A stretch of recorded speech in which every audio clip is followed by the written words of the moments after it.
औज़ुबिल्लाहिमिनश्शैतानिर्रजीम बिस्मिल्लाहिर्रहमानिर्रहीम rabbi ज़िदनी इल्मा rabbi इश्रह ली सदरी व यस्सिर ली अमरी वहलुल उक़दतम मिन लिसानी यफ़क़हू क़ौली।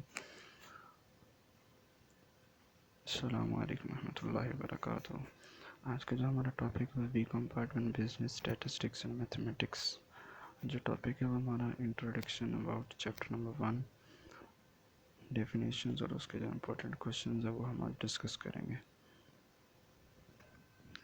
Business statistics and mathematics ADP BBA BS commerce के लिए बुक होगी। उसके बाद जो सबसे पहले हमारी डेफिनेशन है वो है डेफिनेशन ऑफ स्टैटिस्टिक्स। स्टैटिस्टिक्स की डेफिनेशन क्या है? इसकी डेफिनेशन हम कहते हैं statistics are the numerical statement of the facts capable of analysis and interpretation. ये न्यूमेरिकल स्टेटमेंट्स होती हैं, ठीक है, जो कि एनालिसिस और इंटरप्रिटेशन के लिए कैपेबल होती हैं, ठीक हो गया। उसके बाद ये है science of statistics is the study of principles and the methods applied in. ये है साइंस ऑफ स्टैटिस्टिक्स है जिस जो कि स्टडी हम करते हैं इसमें किसको, प्रिंसिपल्स एंड मेथड जो कि अप्लाई होते हैं कलेक्टिंग, प्रेजेंटिंग और analysing and interpreting the numerical data in any field of inquiry.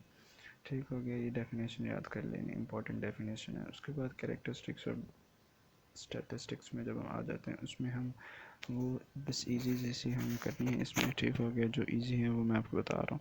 Statistics are the aggregate of facts, ठीक हो गया। उसके बाद सेकंड है statistics are the numerically expressed.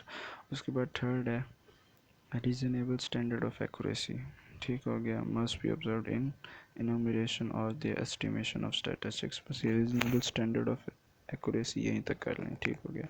उसके बाद ये छठी पे आ जाएँ, statistics method are only means for handling the large masses of numerical data. इसमें क्या करते हैं हम, हैंडल करते हैं large mass of numerical data. जो न्यूमेरिकल डाटा का लार्ज मास होता है उसको हम हैंडल करते हैं, ठीक हो गया। उसके बाद जो पांचवी हमने कर लेनी है इसमें, अगर हम इसमें बुक के हिसाब से देखें तो ये हमारी सातवीं बनती है, ठीक है। इसमें जो चौथी और पांचवी हमने स्किप कर दी है, ठीक है, क्योंकि जो हमें इजी है वो मैं आपको बता रहा हूँ, ठीक है। Statistical techniques are the same for social as for the physical sciences, ठीक हो गया। तो सोशल और फिजिकल साइंसेस के लिए स्टैटिस्टिकल टेक्निक क्या होती हैं, सेम होती हैं, ठीक हो गया। ये हमारे पास डेफिनेशन ऑफ स्टैटिस्टिक्स और कैरेक्टरिस्टिक्स हो गई। आ जाते हैं बुक के according limitations of the statistics, ठीक हो गया। तो ये भी हमने जो इजी है वो सिर्फ कर लिया है क्योंकि ये शॉर्ट में आती होती हैं और शॉर्ट के लिए सिर्फ 3 या 4 इनफ होती हैं, ठीक हो गया। तो सबसे पहले जो है statistical laws are true on the average. इसकी ये लिमिटेशन है कि जो स्टैटिस्टिकल लॉज हैं ये किस पे ट्रू होते हैं, सिर्फ एवरेज के लिए होते हैं, ठीक हो गया। सेकंड हमने करनी है वो है statistics deals with the aggregates, ठीक हो गया। ये क्या करती है, डील करती है एग्रीगेट्स के साथ। और थर्ड हमने करनी है statistics can not be applied to heterogeneous data, ठीक है। 3 इनफ है शॉर्ट के लिए, तो यही हमने 3 कर लेनी है। कौन कौन सी, statistical laws are true on average, ठीक है, और स्टैटिस्टिकल डील्स विद एग्रीगेट्स, और थर्ड जो है statistics can not be apply to heterogeneous data, ठीक हो गया। ये हमने लिमिटेशंस कर ली इसकी। उसके बाद हम बात करते हैं कि सोर्सेज ऑफ स्टैटिस्टिकल डाटा कौन कौन से हैं। Sources of statistical data secondary भी हो सकते हैं, प्राइमरी भी हो सकते हैं। इसमें सेकेंडरी और प्राइमरी दोनों को मिला के हमने लिखने हैं जो भी हैं, ठीक है। सोर्सेज हमने लिखने सेकेंडरी और प्राइमरी डाटा के क्या क्या होते हैं। तो डायरेक्ट पर्सनल ऑब्जर्वेशन, इनडायरेक्ट और oral investigation, registration, estimate through local correspondence, investigation through enumerators, mail questionnaire method, official source, semi official source, private source, publication of research institution और organisations. ये कुछ लिखे हैं, इसमें से आपको जो दिल करे वो कर लें, ठीक है। मतलब कि शॉर्ट में है ना तो 5 कर लें, इनफ है, ठीक हो गया। अच्छा, उसके बाद हम बात करते हैं क्वांटिटेटिव वेरिएबल और क्वालिटेटिव वेरिएबल। ये बुक में नहीं दिया हुआ ये, लेकिन ये शॉर्ट आ जाता था, अहम शॉर्ट है तो ये हमें करना है, ठीक हो गया। तो इसकी जो डेफिनेशन और एग्जांपल हमने लिखनी है, डेफिनेशन भी लिखनी है और एग्जांपल भी लिखनी है। अगर इनका डिफरेंस आ जाए तो डिफरेंस लिख लेना, डेफिनेशन और एग्जांपल। अगर डेफिनेशन पूछ ले तो डेफिनेशन लिख लेनी। क्वांटिटेटिव वेरिएबल क्या होता है? Variable that can be measured numerically is called the quantitative variable. ठीक है, जो मेजर किया जाए न्यूमेरिकली उसको हम क्वांटिटेटिव वेरिएबल कहते हैं। उसकी एग्जांपल में height of plants, weight of grain, number of students in the class, etc। ठीक हो गया। और जो क्वालिटेटिव वेरिएबल है उसमें क्या होता है? Date can not be measured numerically. ठीक है ना, जो क्वांटिटेटिव होता है वो मेजर किया जा सकता है न्यूमेरिकली, और जो क्वालिटेटिव है वो मेजर नहीं किया जा सकता। ठीक हो गया। तो इसकी जो but only it's the presence और absence can be assessed for an object. मतलब जो इसकी एब्सेंस और प्रेजेंस होगी वो क्या होगी? अफेक्ट करेगी। तो जैसे कि जेंडर है मेल फीमेल का, ठीक हो गया। उसके बाद जनरल नॉलेज है, पुअर या गुड्स हैं, ठीक है, पुअर है या रिच है, कलर है, ये इसकी क्या होगी? एग्जांपल्स होगी। उसके बाद हम बात करते हैं वेरिएबल्स एंड एट्रीब्यूट्स की। वेरिएबल्स क्या होते हैं और एट्रीब्यूट्स क्या होते हैं? वेरिएबल सबसे पहले variable is a symbol such as X Y Z which can assume any of a prescribed set of the values. ठीक है, ये भी कोई भी सिंबल्स होते हैं एक्स वाई जेड जो कि अज्यूम किए जाते हैं। ठीक है, जैसे कि अब अगर हम इसके एग्जांपल दे, weight of an individual, the number of children in the class, weekly wages, etcetera are the example of variables. ठीक हो गया। तो ये हमारे पास वेरिएबल की डेफिनेशन एग्जांपल हो गई। इसके फिर बाद इसकी दो टाइप्स होती हैं, एक कॉन्टिन्यूस वेरिएबल होता है, एक डिस्क्रीट और डिसकॉन्टिन्यूस वेरिएबल होता है। ठीक है, तो कॉन्टिन्यूस वेरिएबल क्या होता है? Variable which can theoretically assume the any value between the two given values is called the continuous variable. जो कि थ्योरेटिकली अज्यूम की जाए वैल्यू उसको हम कॉन्टिन्यूस वेरिएबल कहते हैं। ठीक है, जैसे कि weight of the boy, monthly income, ये हम थ्योरेटिकली अज्यूम कर सकते हैं, तो ये क्या होगी? कॉन्टिन्यूस वेरिएबल होंगे। और डिस्क्रीट और डिसकॉन्टिन्यूस वेरिएबल वो होंगी जिसको हम कैन नॉट थ्योरेटिकली अज्यूम। ठीक है ना, a discrete variable is a variable which cannot theoretically assume the any value between the two given values। the example of the discrete values की examples में क्या आ जाएगा? number of accidents in a month, number of children in a family, ठीक है, तो और the number of students in the class। तो ये हमारे पास क्या होगी? Discontinuous variable. तो ये जो डिसकॉन्टिन्यूस वेरिएबल होगा ये हमारे पास काउंटेबल होंगी। ठीक है, जैसे कि मैंने कहा आपको number of accidents in a month हम काउंट कर सकते हैं, चिल्ड्रन कितनी है फैमिली में ये भी काउंट कर सकते हैं, नंबर ऑफ़ स्टूडेंट्स कितने हैं ये भी काउंट कर सकते हैं। और जो कॉन्टीन्यूस वेरिएबल है ये हमारे पास मेजरेबल होती हैं, जैसे कि वेट ऑफ द बॉय है, ठीक हो गया, वेट ऑफ द बॉय है, नंबर ऑफ़ मंथली इनकम है, etc। इसको हम मेजर कर सकते हैं। उसके बाद हम आ जाते हैं एट्रीब्यूट्स पे। एट्रीब्यूट्स क्या होते हैं? एट्रीब्यूट्स कहते हैं qualitative observations can not be measured, they can only be described. ये एट्रीब्यूट्स क्या होती हैं? क्वालिटेटिव ऑब्जर्वेशंस होती हैं जो मेजर नहीं की जा सकती। ठीक है, ये बस डिस्क्राइब की जा सकती हैं। ठीक हो गया, जैसे कि ब्यूटी है, ऑनेस्टी है, इसको हम मेजर नहीं कर सकते, ब्यूटी को मेजर नहीं कर सकते, ऑनेस्टी को मेजर नहीं कर सकते, कलर ऑफ आइज को मेजर नहीं कर सकते, पुअर को भी मेजर नहीं कर सकते। सिर्फ इनको डिस्क्राइब कर सकते हैं कि ब्यूटी क्या है, खूबसूरती है, ऑनेस्टी क्या है, ईमानदारी है, कलर ऑफ आइज क्या है, जितने कौन से कलर के आइज़ हैं, पुअर हैं, कितने पुअर हैं, ठीक है, रिच तो नहीं है। ठीक है, तो ये हमारे पास क्या होंगे? एट्रीब्यूट्स की एग्जांपल्स हो जाएंगी। ठीक है, उसके बाद हम बात करते हैं स्टैटिस्टिकल डाटा। ठीक है, उसके बाद डाटा की डेफिनेशन है numbers recorded as a result of continuing और the measuring are called the data। जो भी हम जो नंबर्स होते हैं record as a result of counting और मेजरिंग। ठीक है, जो भी हम रिज़ल्ट काउंटिंग और मेजरिंग के दौरान रिकॉर्ड करते हैं उसको हम डाटा कहते हैं।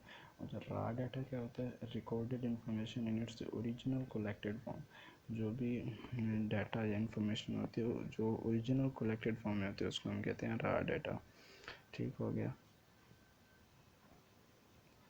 बात करेंगे प्राइमरी डाटा और सेकेंडरी डाटा। ये बहुत इंपॉर्टेंट डेफिनेशन है और ये पेपर में आ जाती होती। तो प्राइमरी डाटा क्या होता है? Refers to the data collected from the primary sources.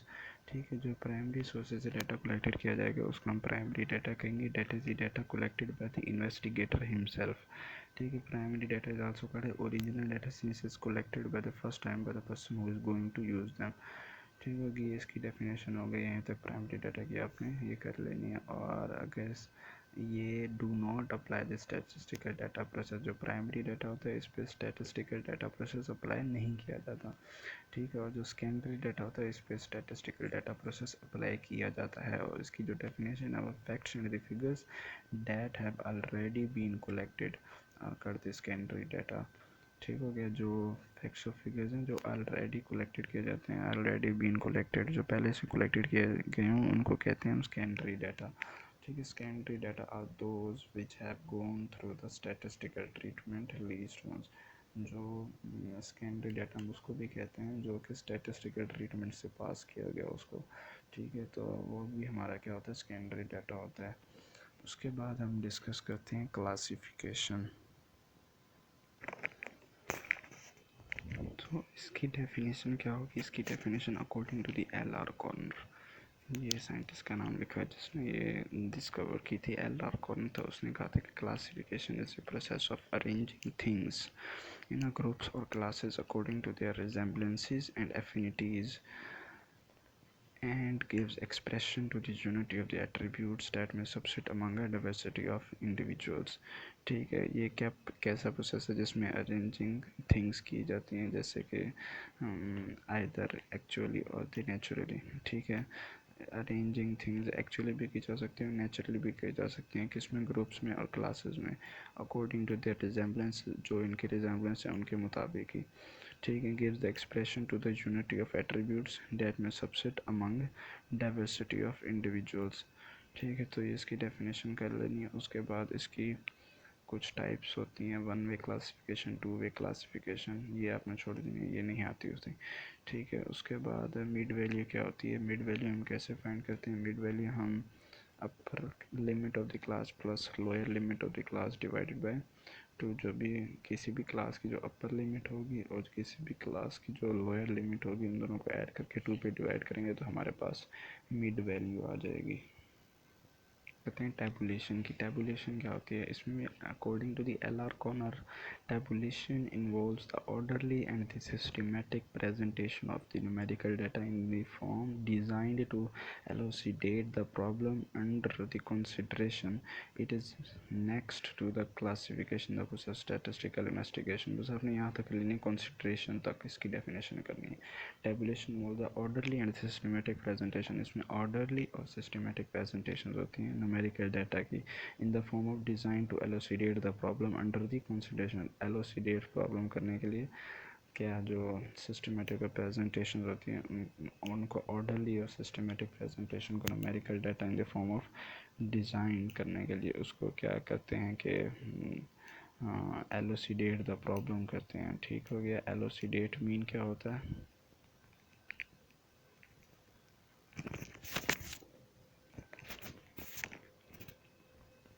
एलोसिडेट होता है वाजिया करना, क्लियर करना किसी भी चीज़ को। तो ये जो भी हमारे पास प्रॉब्लम्स होंगी उनको क्लियर करेगा। ठीक है, अंडर द कंसिडरेशन। ठीक हो गया, तो ये जो ऑर्डर देगा उनको और जो सिस्टमेटिक प्रेजेंटेशन देगा उनको और जो न्यूमेरिकल डाटा होगा उनको डिज़ाइन करेगा, जो भी प्रॉब्लम्स होगी उनको वाज़ेह करेगा। टैबुलेशन, टैबुलेशन में क्या होगा कि ऑर्डर होगा और सिस्टमेटिक्स प्रेजेंटेशन होंगी। ठीक है, ये दो चीज़ें होंगी, उनमें जो भी प्रॉब्लम होगी, जो भी एरर होगा उनको वाज़ेह करेगा। ठीक है, तो ये टैबुलेशन का डेफिनेशन हो गई।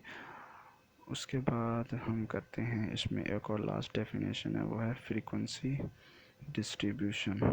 Group according to the magnitude the resulting series is called frequency distribution. ये फ्रीक्वेंसी डिस्ट्रीब्यूशन आगे हम बनाएंगे कि फ्रीक्वेंसी डिस्ट्रीब्यूशन कैसे बनाई जाती है। जब कोई भी डाटा को ग्रुप में तश्कील दिया जाता है उसके मैग्नीट्यूड के मुताबिक, तो जो रिजल्टिंग सीरीज़ बनती है उसको हम फ्रीक्वेंसी डिस्ट्रीब्यूशन कहते हैं। ठीक है, ये अगले चैप्टर में जब हम अगला चैप्टर स्टार्ट करेंगे तो फ्रीक्वेंसी डिस्ट्रीब्यूशन हम बनाना सीखेंगे कि अनग्रुप डाटा दिया होगा और उसके उसके उससे हमने किस तरह फ्रीक्वेंसी डिस्ट्रीब्यूशन बनानी है। ठीक है, तो नेक्स्ट चैप्टर इंशाल्लाह इसी के हवाले से होगा कि हमने फ्रीक्वेंसी डिस्ट्रीब्यूशन किस तरह बनानी है। और इसके जो क्वेश्चन है वो किस तरह सॉल्व करने हैं। ये जो आज के चैप्टर था ये हमारे इंट्रोडक्शन से रिलेटेड था, और इसमें जो भी इम्पोर्टेंट डेफिनेशन थी जो पेपर्स के हवाले से इम्पोर्टेंट थी वो आपको समझा दी हैं, और आपने इनको तैयार करना है ताकि अगर इनमें से कोई डेफिनेशन आ जाए तो आप अच्छे से कर सको। आज के लिए बस इतना ही, दुआ में याद रखिएगा। अल्लाह हाफ़िज़।